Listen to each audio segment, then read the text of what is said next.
I don't think he truly needs an introduction, especially in the city that he brought their only Super Bowl championship to. But what the heck? Drew Brees joins us here on the Doug Gottlieb Show on Fox Sports Radio. Hall of Famer, amazing at Purdue, amazing father, a guy who everyone like synonymous with quarterback play and finding ways to win games back when he was a Charger as well. Drew, let me ask you about the Chiefs, okay? The consistency of their success. Obviously, we know that Bountygate and what the NFL did really hurt you guys in your ability to continue on the path. But as a guy that was in this league and synonymous with success in this league, what impresses you about their ability to get to championship game after Super Bowl after Super Bowl? Yeah. Well, first off, Bountygate was the load of crap. That was just us being made an example out of just in order to, unfortunately, you know. But it did, right? Like it hindered your ability to. No. We recovered very quickly because again there was no wrongdoing on our side. But at the end of the day, we suffered the consequences of, I think, what was kind of the pervasive nature, you know, around the league. And unfortunately, they decided to make an example out of somebody. They made an example out of us. Unfairly, you know, suspended Sean Payton for a year, as well as a bunch of our coaching staff. But look, we still we persevered. You know, we came back the next year. We had a phenomenal season in 2013, and you know, we had a ton of success after that. So not worried about that. But bottom line is, like, to have consistency in the league, first off, you have to have a great core. You have to build a great foundation. You have to build a great culture. What is culture? Culture is this belief that no matter what the circumstances, no matter what the adversity or the hardship or the tough times you go through, you will come out better on the other side of that, right? So as you look around the league and you want to define, like, the teams that have good culture, because at times it's hard for people to articulate, like, oh, what is good culture? How do you get good culture, right? Yeah. But, like, I look up at the Detroit Lions. That's great culture. Why? Because when bad things happen, they get better, right? They get stronger. They get tougher, right? Like, they grow closer together. If something happens that the media tries to make a big deal out of, like, oh, a player did this, like, all of a sudden that stuff gets squashed immediately, and it's done and we're moving on, right? Versus the other side, which is you look at some teams and it seems like when there's drama, when something goes wrong, it's like this. I mean, it's just like a nosedive, right? Oh, okay, but how did you build it here? Because before you got here, like, people forget the Saints, one playoff win ever. Yeah. How do you build that? I mean, sustaining it's hard, but like what you guys built, you and Sean together, is amazing, especially in the context of this was one of the worst franchises in all of professional sports before you arrived. Yeah. How'd you build that? You embrace challenges, and you're not afraid of failure. And not afraid of failure just means, man, we're going to do hard stuff, and by doing hard stuff, you know that you're going to face disappointment and failure, and you're not going to get what you want at times, but you're going to use that as an opportunity to get stronger and stronger, and if you do things the right way, good things are going to happen. And we do it with people that you love, man. Each and every day, you just wake up with more and more of this commitment to each other, like, man, I'm going to bust my ass because I don't want to let you down, right? And we've set this goal together, and we're going to go accomplish something great, right? And so that was truly our mindset when we came here in 2006. And Sean went out and, like, hand-selected those guys because he knew it was going to take a special group of guys.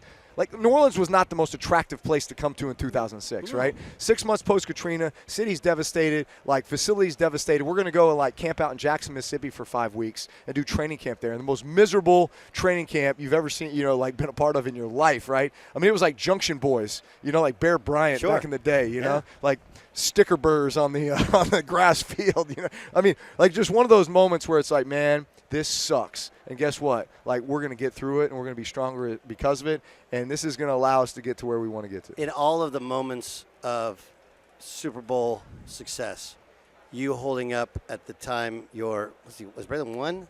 How old was your son at the time? Braylon was 1? Yeah, he's 16 now. But you holding him up, the ticker tape is falling. Like, it was, as a dad, it was an emotional moment. 15 years later, what feelings do you have when you think back to that Super Bowl?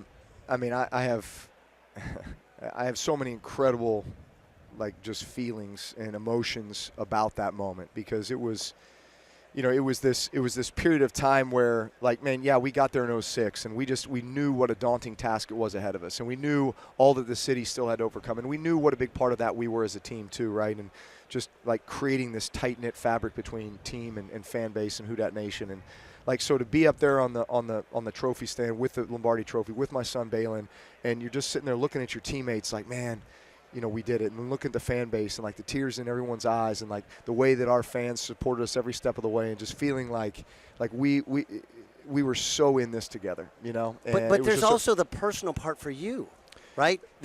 With how the Chargers did you, the injury, the fact that people didn't think you'd ever be close to what you were previously or ever play again, right? Yeah. And so many people said no.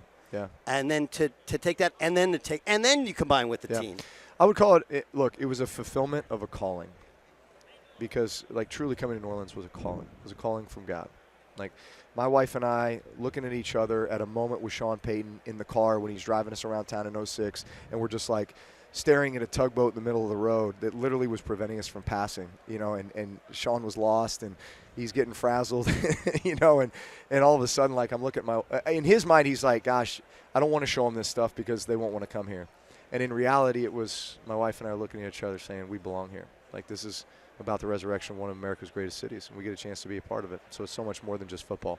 And I think that just gave us a great sense of gratitude, too, for every step of the way in accomplishing that Super Bowl victory. This business is hard, okay? I've been in this business. I've had the ups. I've had the downs. You've made no secret about the fact that you want to get back into calling games and into calling games at the elite level. Hey, I'm a Hall of Fame quarterback. I have the level of knowledge, having done it time and again. What's the process like for you of getting back to calling, you know, getting to the level that you want in terms of broadcasting? Yeah, here's the thing. Like, with the concern of sounding like cocky or arrogant, I mean, I would step in right now and be top 5, like, no question. And you give me a chance to work at it, top 3. You give me a chance to work at it, I could be the very best. I love this game. I know this game. I understand this game. I can articulate this game.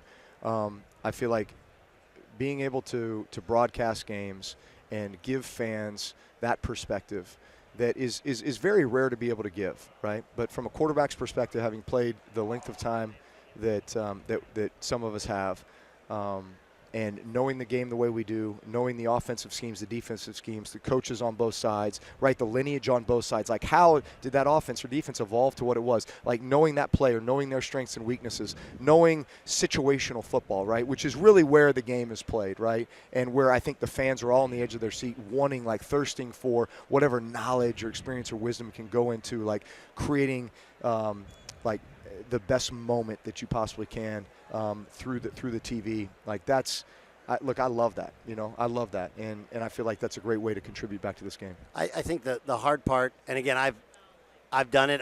Is you just want a chance, right? It's like, hey man, just give me a chance. I can figure this thing out, and searching for that chance. The great thing is there's more players into the thing. You know, Netflix coming in, Amazon, whatever. But there's no reason for you not to get that opportunity. I want to ask you about Crown Royal.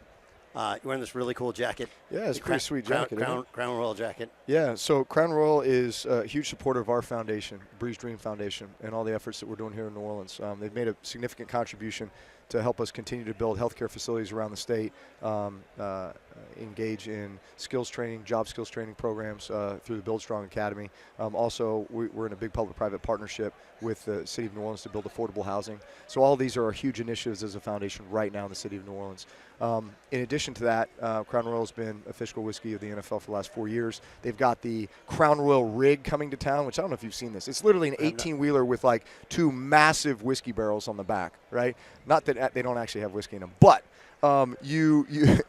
it's a signature piece that actually they're putting together these purple bags. So people have the opportunity to go put together these purple bags that end up getting sent to the troops overseas, helping to support our military. But also you can buy these jackets in a pop-up down in the French Quarter with all the proceeds going to the Foundation for Louisiana. And guess who's getting one of these jackets? Oh my God, you're the best, dude. Dude, that is dope. So you get to roll around town wearing your new starter black satin. I love it because this is NFL like when we were in high school. This was it. Right? Now it's coming back. That's what I'm saying, man. It's back, retro.